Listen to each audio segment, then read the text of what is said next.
Hey guys, I'm Nat Spinz and I'm here today to teach you how to make your own hula hoop. So I'm going over how to make a beginner dance hoop out of polyethylene tubing. So this is not my polypropylene tutorial, that will come down the road sometime. So this is for complete beginner hoops. So I'm going to go over the stuff that you need and then we'll dive right into it. Okay. So the first thing you're going to need is obviously the hula hoop tubing. So what I do is I go to Menards and I pick up a 100-foot roll of polyethylene tubing. So this is 3/4 inches thick, 160 psi. But it says right here 160 psi. We're going to need some tube cutters, obviously, to cut the tubing with. I got these from Home Depot for about 14 bucks maybe.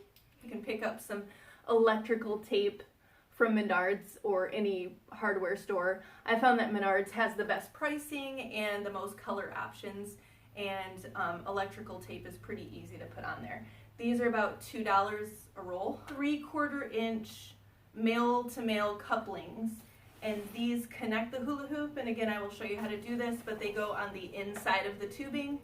And basically when you put the hoop together, they go inside like that. Also optional is a rivet gun and rivets. So I got my rivet gun from Harbor Freight, and I think it was only about $6 or $8, and it came with rivets, which I'm still using. So this is what these look like. Measuring tape in case you want to measure your hoop. I don't normally measure my beginner hula hoops. I just make them in different sizes and kind of eyeball them. But if you are wanting to measure your hoop, you can. If you're completely starting out and have no idea what size to go with, normally the general rule of thumb is to go ahead and measure from the floor to your belly button, obviously while standing. And then that is the height that you want to start with your hula hoop.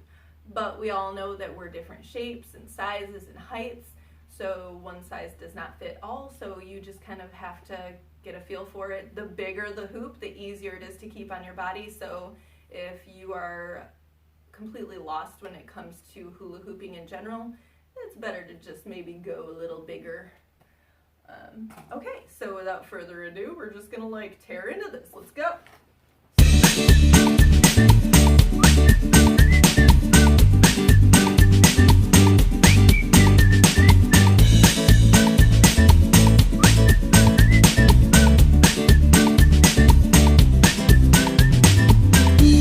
And I'm just gonna take my cutters, and hopefully you guys can see this okay. I'm just gonna take my cutters, put the tubing inside. Make sure it's lined up if you can.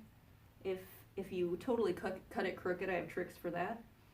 And I'm gonna twist and twist. And look at that. Okay? Got my hoop tubing all situated. You want to have the coupling pushed in about halfway. So if you look at it here, there's a little line right in the middle. You want to have the hula hoop pushed in so that both sides of the tubing meet in the middle of the coupling. So sometimes this can be a challenge. So I push this in here like this. And then if I can't get it in by hand, I use the floor. Got it. Okay. Now, if you wanted to stop there, you could, in theory, just take the other side of the hula hoop and push it the rest of the way onto the coupling. But I'm going to go an extra step. So I've got my drill here. I just kind of line it up so it goes through both. Drill my hole, just like that. And I take my rivet, place it inside of the hole like that, and then I take my rivet gun, place it over the rivet and squeeze.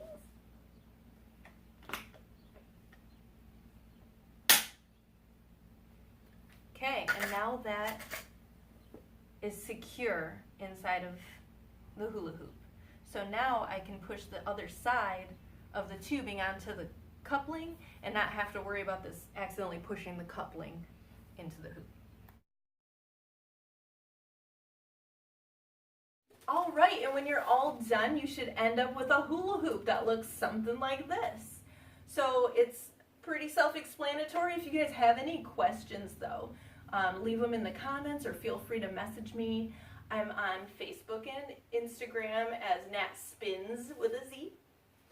And yeah, if you decide to make a hula hoop yourself, I would love for you to tag me so I can see your progress along with your hooping progress. And yeah, happy hooping!